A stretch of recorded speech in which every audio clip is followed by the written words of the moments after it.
Good afternoon, everyone. Kahina Haynes here, Executive Director at the Dance Institute of Washington. I wish I could start this video with my bubbly, smiley self, but I'm not in a smiley mood. I'm not in a happy mood. It's with a very heavy heart that I decided to make this video. And to be honest, I considered whether or not to make one, but I felt compelled to say things that words and anything written seem to fall short of expressing. So my hope is this video will shed light, allow me to articulate some very poignant thoughts that I have, and share them with our community. And you know, I'm open for dialogue and conversation. When we talk about the problems, the systemic and historic institutionalized problems that this country is facing and why we're in the state that we're in today, we always define the what. We even go so far as to define and open conversations about the how. How do you identify racism? How do you educate on racism?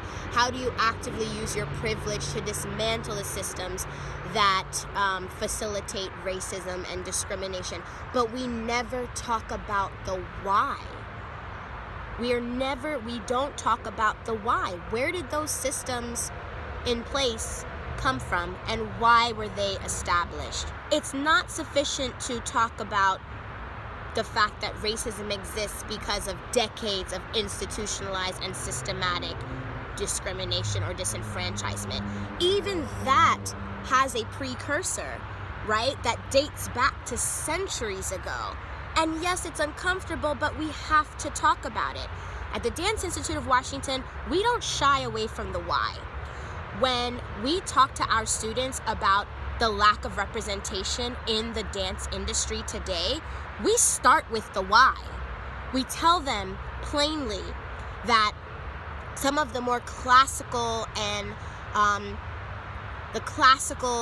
concert-based genres of dance were not founded or started by, but were largely informed in later times by a Eurocentric archetype.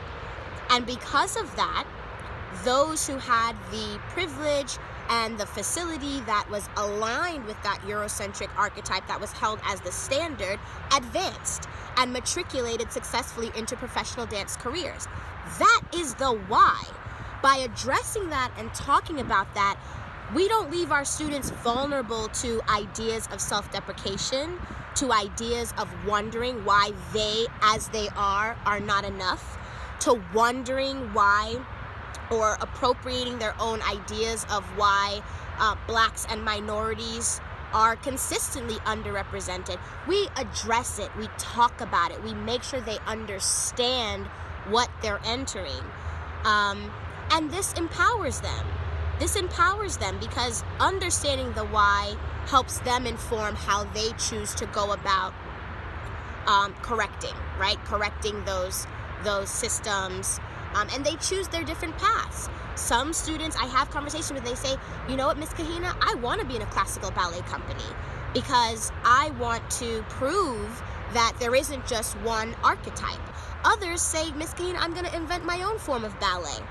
I'd like to develop my own canonized idea, my own genre, you know, that is informed by diverse sets of archetypes and bodies and physicalities.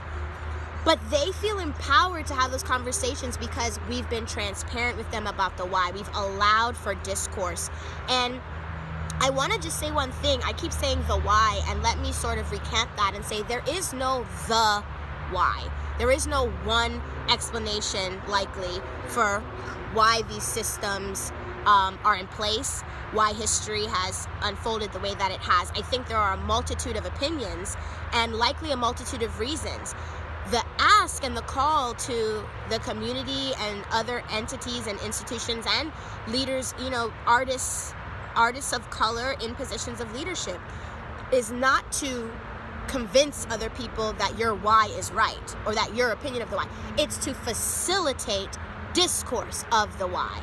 It's to facilitate dialogue, for us to be open and be vulnerable to have conversations about defining and understanding why this is happening. Not just how it's happening, not just unveiling the ways in which it's happening. That falls short, and it will continue to fall short.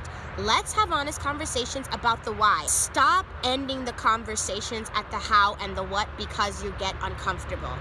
It is uncomfortable to talk about why one population wants to extinguish another. It is uncomfortable to talk about why a small minority wants to hold on to power and wealth, though it disenfranchises and marginalizes and kills other populations. It is uncomfortable, but if we do not talk about it and understand the why and name it and address it, we cannot change it. I'm encouraging everyone to have those difficult conversations that go deeper than what racism is and what it looks like and how it shows up. I think that scratches the surface, but if you really want to empower young people and the generations that are coming after us to be in a position and to be equipped to address these issues, they need to understand them. And you don't understand something without the why, or without examining possible whys. So that is my message. Tuning out. Everyone stay safe. Peace be with you all. Can't wait to dance with you again soon.